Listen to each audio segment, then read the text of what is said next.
Assalamualaikum. Hari ini Ruby dan Adam ingin review satu printer baru iaitu daripada HP, the world's smallest printer, iaitu HP DeskJet 3700.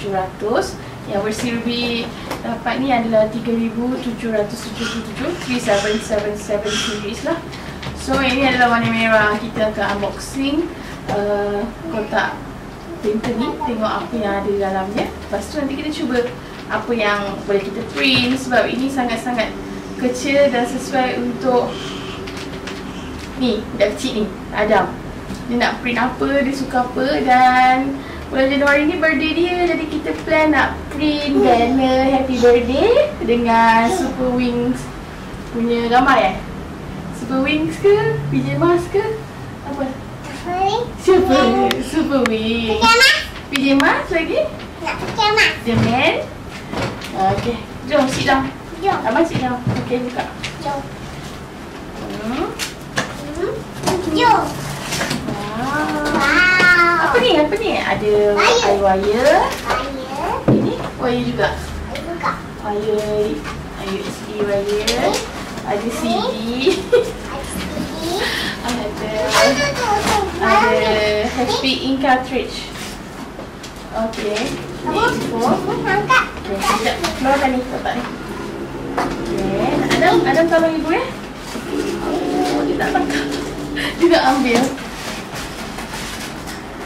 Oh, okay, abang pegang. Abang pegang that side. Abang pegang sini. Okay, good boy. Yay, red colour. Kita masuk ke warna merah. Okay, abang tarik kotak. Abang tarik kotak. Okay, tarik. Yeay, good boy. Ada apa dalam tu? Ada Oh, ni. Okay, kamera ibu. Ni apa? Warranty. How to prepare. Tengok ibu budak ni. Okay, kita put aside dulu ni. Ni kalau tak tengok. Ya.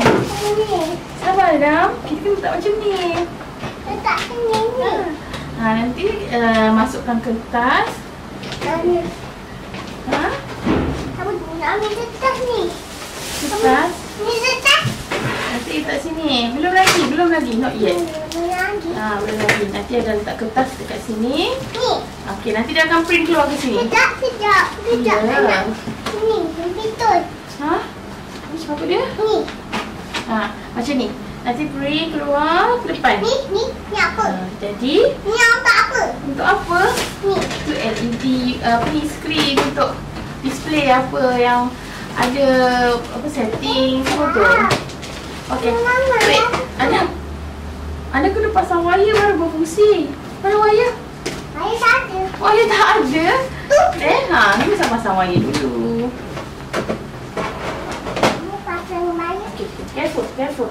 Pelan-pelan ni ada ni. Tweet.